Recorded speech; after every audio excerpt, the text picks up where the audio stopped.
So this is Andrew, and he's heard my question, what do you think happens after this life? And I want to get your responses to that. Yeah, well, I would say the first thing is that we get taught a lot of theories about what happens after this life.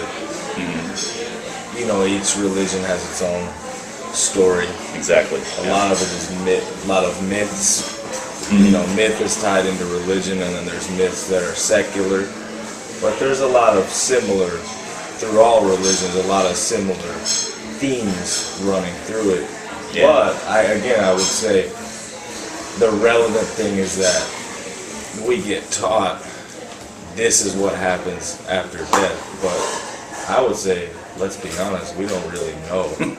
Okay. That's one thing we don't really know. Yeah. You know, it's pretty interesting. But I think people also fail to see the parallels in life that can give us a hint about what's after life. For example, take modern medicine, which is a disaster, by the way. I'm just going to say that right now. Okay. If you look at what is going on with it, it's a disaster. It's not about healing.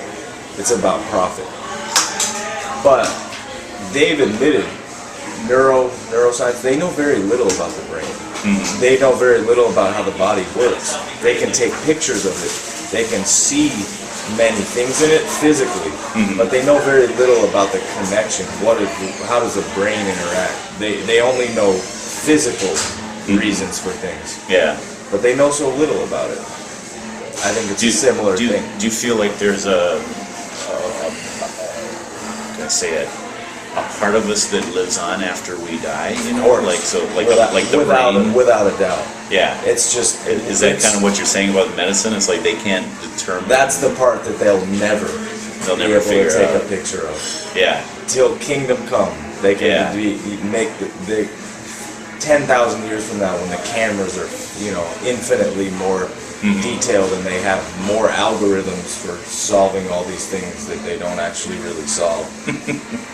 They will never be able to see that thing with physical eyes, and that's what I'm talking about. So that's again the thread running through all the myths and all the religions, the unknowable thing that can be referred to as the soul. Yeah. You know, in the seat, in the third eye, or in the brain, the thing that's not physical but that gives us life. Yeah. The spirit, the Holy Spirit. Now, it sounds like you have looked into some different religions. Yeah. Done some studying of them. Yeah.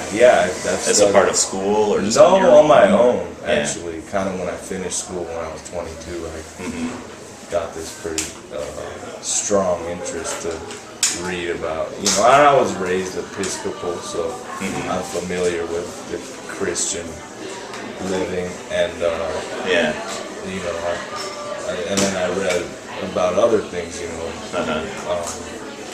So yeah, I don't know, you want to know the details, it's not that important. It is important. Okay. I mean, I guess part of what I love to hear is if you've grown up in one religion, and are now maybe exploring, maybe you're not really tied to that one. Yeah. What in particular, I guess, turned you off to it, or turned you on to other religions? Very good question. You know, I think that the church experience growing up, by the time I was 13 or 14, my sister and I, we just didn't want to go to church anymore. And after, you know, a year or two every Sunday of, you know, arguing about it, or they just gave up, which is good, because I would do the same thing. You don't want to go, you shouldn't have to go. Why am I going to force you to do something? That's just going to fuck you up. Yeah. It's going to have bad repercussions. So we didn't have to go anymore. So we went less and less, but we grew up going to church. Yeah. And I just, you know, I didn't really see...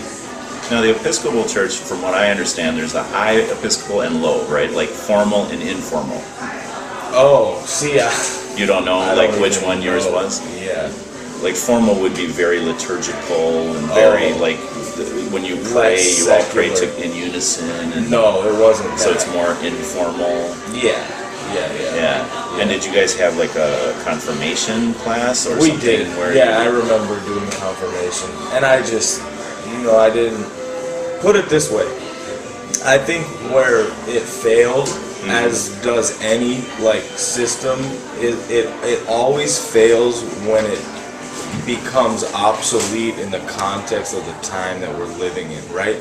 So there's all these, and same with school. We could, it's interesting. I was talking about this. A friend who wants to write a book about where the education system has failed, and it's failed a lot. Yeah. I could sit here and tell you how much of my time they wasted. Okay. but in higher education? No, both. Both, okay. But especially as a kid, and again, to stay on point, where a system fails is where it fails to put the things that it's offering in the context of the society that you're in. In other words, it fails to give you, it fails to be relevant. Yeah, that's what it is. I'm actually a high school history teacher. Interesting. And so it's my job is to help kids connect to history. Like connect it to everyday life. So which isn't too hard because we oftentimes repeat the same mistakes over and over again. Exactly. Oh yeah, that's what we're doing. But to get kids interested in that and want to see that, and understand the importance of learning from our mistakes. And thinking critically about it. That's the challenge. Exactly. And that's when it fails, is when it's not relevant. Yeah. It's not just a bunch of dates and names. Exactly. Because it's like I was that's one of the hardest times when you're a kid in any country, I'm sure, but in this country with this messed up culture, this bunch of garbage everywhere. Yeah. And even your parents often don't know what's going on. Like they can't teach you because they don't know. Unfortunately, I had good parents. They taught me certain things, but there were certain things they didn't know anything about. Yeah. And it's when you have all these things like school around you that aren't even helping you to understand the circumstances you're in. What's the use? It's just going to cause more conflict. That's how I felt about church. And honestly, to its credit, it wasn't the worst thing. School was worse. The sports things were worse. Yeah. All the other. You're a musician. So. Yeah, I'm a musician. And by the way, we're going to show Andrew's CD later on. We'll give you a link to his website because he's in a jazz band and has CDs out, and I'm coming out with a new one actually next week. Okay. Second one. So cool. Yes, thank you. Okay, so that'll be at the end. We'll show that. Yeah. What was I going to ask?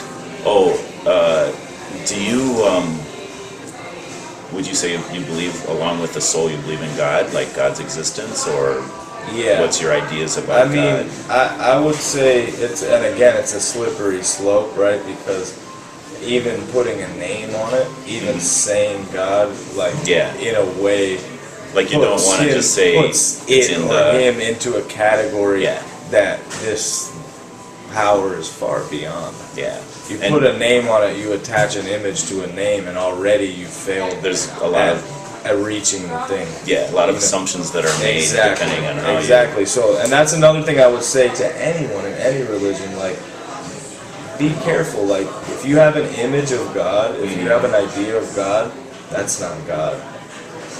Right there. Like, you're just blocking yourself from ever having... Well, for me as a Christian, now, I do refer to God as our Heavenly Father, for example. Just because...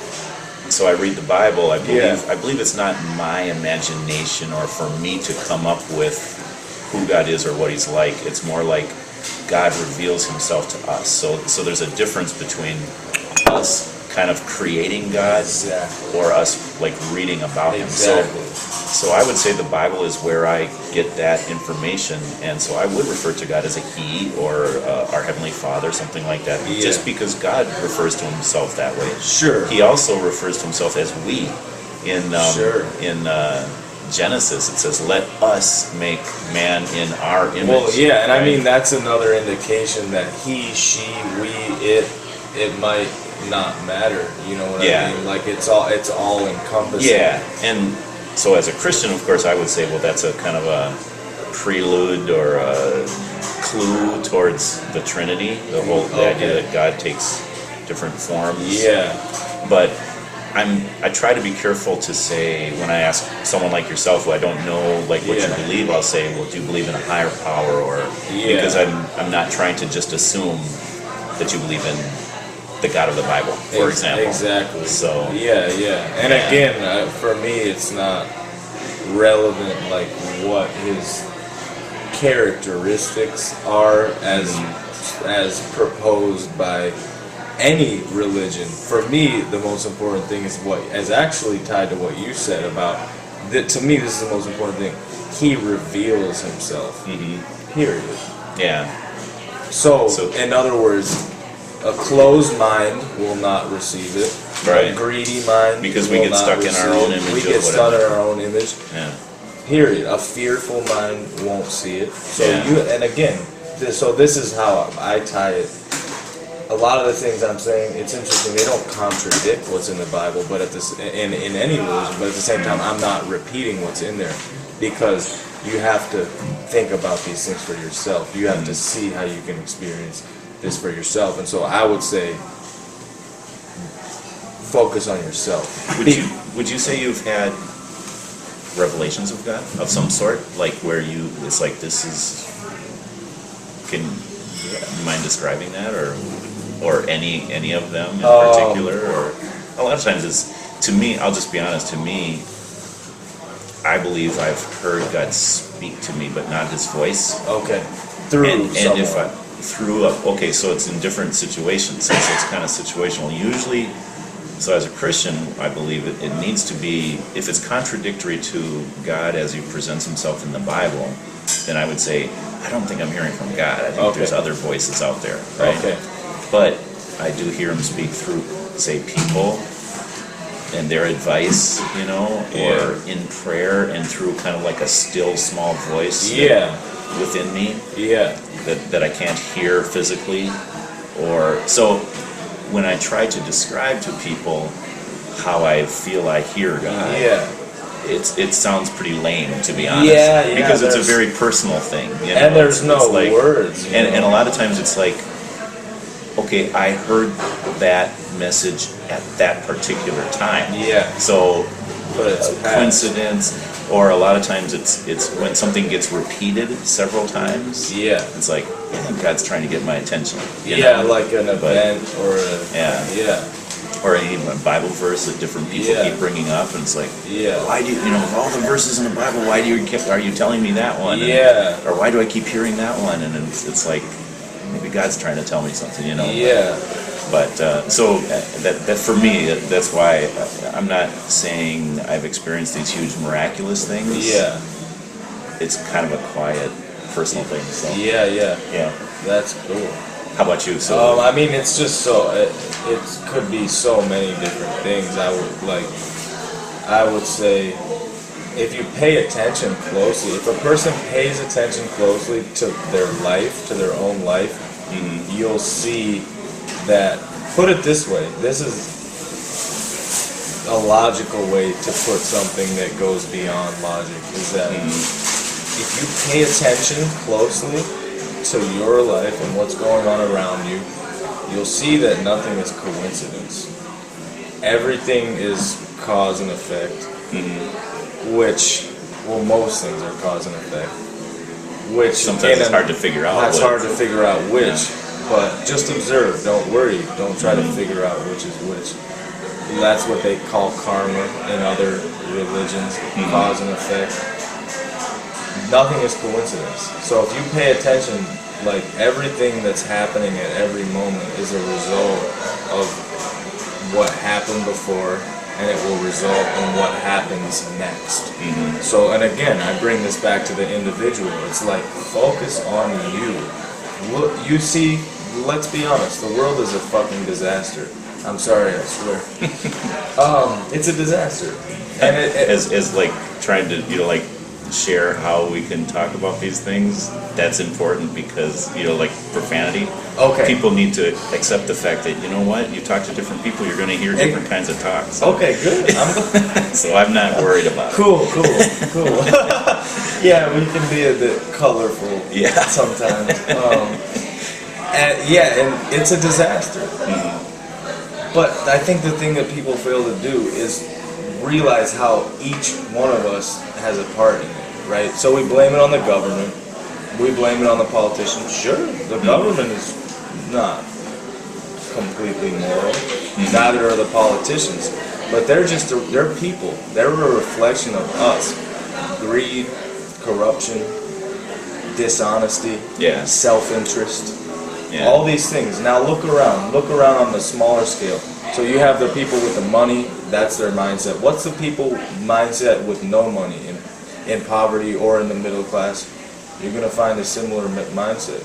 People right and left screwing each other, people out for their own, especially now in this culture with, you know, it's just getting more competitive, more violent, it's getting harder do you feel like God is, well, I did want to ask you this. Do you feel like God is a personality or more of like an impersonal force? That's kind of like when you do... Impersonal force. It's just a force. Like, so when we power. Think about all the horrible things that are happening in the world, do you think God is affected by that? Or no. Okay. So this is why. Because we're given like the life energy, and we're given inherently freedom. But most of us choose to enslave ourselves by taking a path of what would be called in the Bible evil. So you take the path of evil and you really chain yourself. You're in hell before you even die. That's what people don't understand. Kind hell and heaven is own. now. Yeah. You create it now. Look around. And that again goes back to what I was saying earlier, is that people fail to focus on themselves as a part in this world. Like, we are the world. Right? So if I in myself stop, you know, trying to be better than my neighbor, if I stop being jealous of my neighbor, if I stop being afraid of my neighbor, if I fix all these things in myself, what do you think is going to happen? The world actually will change. But if I try to find a new system, if I want to blame it on the politicians, I want to blame it on everyone around me, it's just going to be the same circus. And that's what, like you said about history. History's been repeating itself because of that. It's horrible. We have to focus on ourselves. What do you do? And another thing is the environment. Here we're in a coffee shop. You know how many garbage bags of paper cups they take out every day? Where do you think that goes? In our food supply, in the ocean. And this is the world we're giving to our kids. You know, we think we're doing good for our kids. No, think again. Next, you know, as we just waste every day. Think how much waste we produce every day. Where is that going? And again, this is what I mean. This is how you can come closer maybe to what that source is, what God is. Think about it. Think about how we've all contributed to this disastrous world which we're passing on to our kids. Now do you believe in an idea of judgment? Make sure I'm in there again. Yeah, you're good. Like after we die, do you believe in I mean, I would say it's similar to things. Because I guess when you say karma, that does involve. I think it affects us a lot, but that's the thing, is like, sure, because it affects us as we live. That's what people don't understand. So it's ongoing. It's ongoing. Like, you do something to someone, you're going to pay for it, period. I don't care whether it's today, tomorrow, or in 10 years.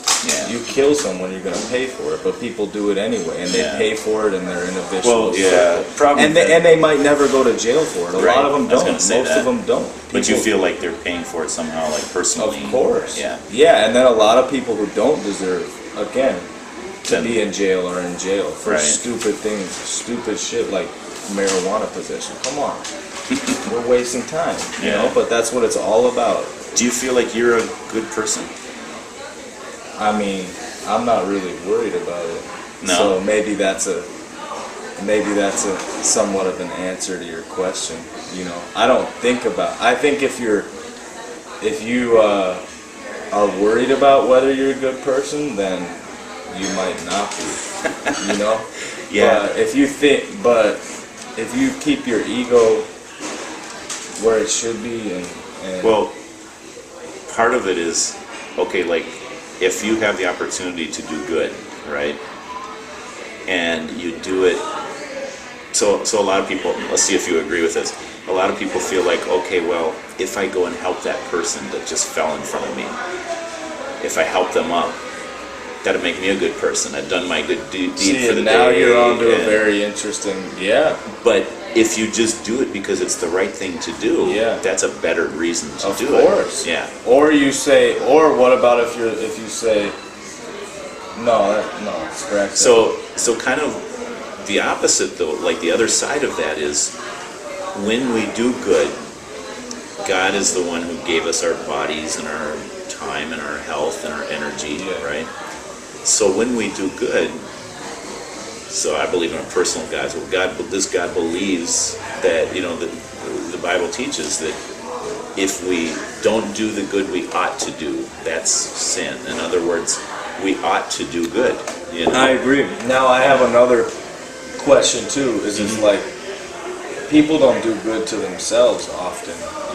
They don't love themselves. So how are you gonna love your wife or your neighbor if you don't love yourself? And most people don't.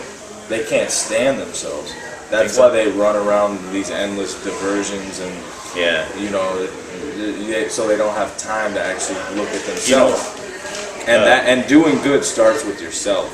Treat yourself good. And then you'll treat your neighbor well. As a Christian, there's a perspective on that is when we so you know about the foundational story of the Bible, Adam and Eve, and so God tells them not to eat from this tree, and that like there's all these trees you can eat from, all of them, but don't eat from the one, right?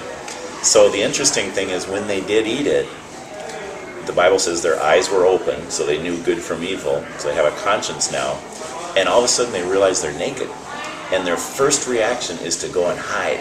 And so just like you're saying, like people don't like themselves, they're looking for diversions or distractions. Exactly. It's like, and also we hide from God. So what happened with their relationship with God happened to themselves was when they disobeyed Him, there was a barrier. Like they hid from Him. They divided themselves from the thing that they were one with. And how can you be one with that if you're not one with yourself? You never will. You can do whatever, like all kinds of circus behavior, but you will never. If you don't make one here, how are you going to be one with the source? There is the idea that you've got to forgive yourself, that kind of thing. That's part of it. Just part of it then. Many things are part of it. Health. The body, it's a big part of it. Do you think it's a coincidence that we're here in physical bodies? No. No. And yet and it's messed up because there's people starving on the other half of the world. There's people here who are 100 pounds overweight, 50 pounds overweight, eating garbage. And then we're from cultivating cattle that is destroying the ozone layer and destroying the climate. From eating food that's making people sick anyway. And then because they're overeating, and then on the other side people can't eat. So that's a part of it. You ignore that, I'm sorry, you'll never come into contact with what God is or whatever you might call it. Do you feel like you love God? Like, I mean, again, if you have love is like, unconditional. and when I say God, maybe I should say your Creator. Like, so you believe. I mean, I believe God and the Creator are the same thing, right? Of course. I mean, I would creator. I would say love is an all-encompassing thing. Like people have a pretty ridiculous definition of love. Like they associate it with sex, or they associate it with their kids. Oh, I love my kids, but then fuck everyone else. I mean, let's be honest. Like, what is people's attitude?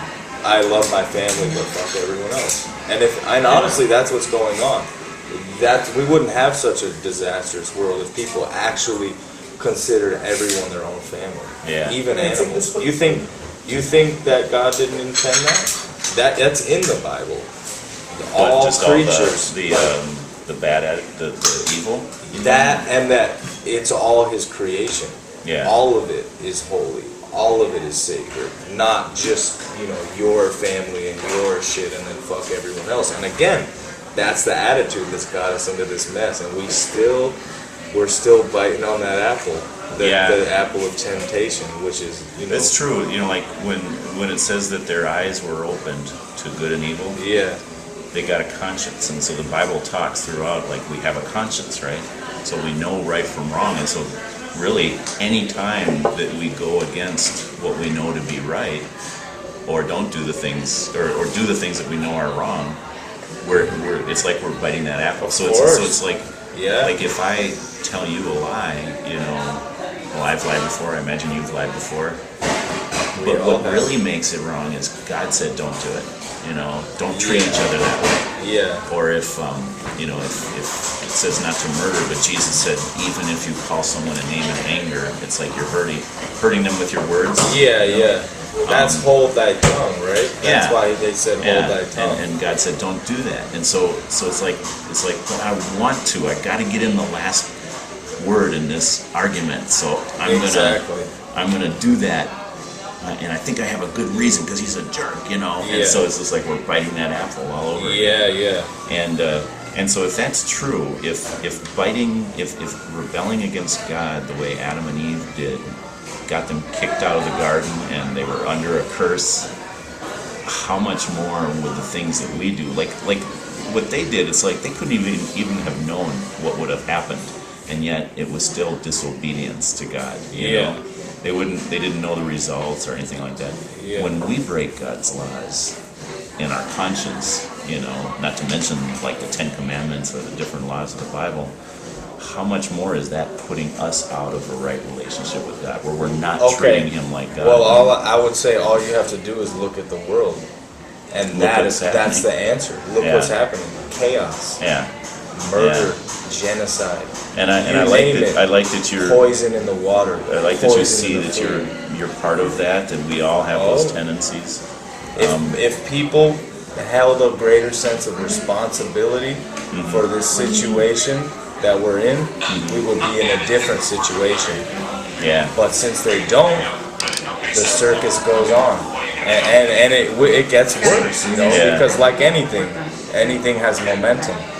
So it's been going this way for a long time, and we're at a pretty critical point where more people need to wake up and take some responsibility. Yeah. Show the kids something better than this, because this is not any way to continue. Yeah. It's not. Now it's interesting. Jesus comes along. You probably have to get going. We're doing okay on time. Minutes, yeah. So when Jesus comes along, he talks more about the idea that there's a judgment day and a heaven and a hell more than anyone else in the Bible.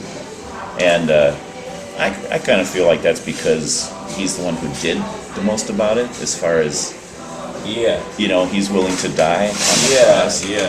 But if you were to die today, you wake up and you find out that everything Jesus said is true, that there's a heaven, a hell, or you're standing in judgment before God. Yeah. What do you think God would say? Do you think, it's not a matter of, just let him say what he wants, and I'll just hope that he finds that everything I did was for unselfish reasons. Yeah. I'll be honest, I want to go to heaven, Yeah. And I don't think it's a bad thing, because I don't think it's a selfish, self-preservation is not necessarily a bad thing.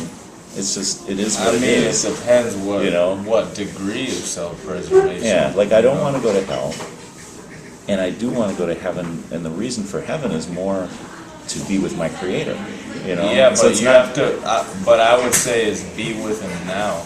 Well, that's true. That's true. Definitely. Because the thing is, what you do is what you will do. What you are in life is what you'll be in death. You have. I think the only truly religious way to live is to every day live in the moment. Live like it's your last day. Be ready to die. Every night when you go to sleep, be at peace and rest, and then you wake up and be grateful.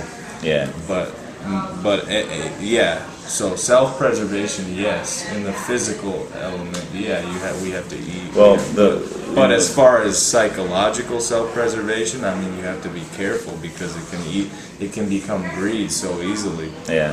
Whereas if you're just grateful, like I said, ready to die in the metaphorical sense of let go of everything every day and be grateful that you're here and do what you need to do, because you never know, you could die in a minute or you could die in 30 years. You don't know. It's very true. We don't know. Yeah. Well, probably probably time to Yeah, get that's going. probably a good place. So do you want to, so this is Yes. Andrew Longacre. Longacre. He's the lead guitarist in his jazz band. And Plays band in leader. various venues around Chicago. And And composer. what's your YouTube site? And the YouTube channel is just under my name, Just Andrew under his Longacre, name. so you hopefully can see Yeah. the title. Yeah. And yeah, check it out. And Yeah. maybe we'll put a link up on the blog. And Yeah. I hope everyone got something out of this. Hope I wasn't too inflammatory. And I hope it gives people a reason to listen to the music. Cool. So Yeah.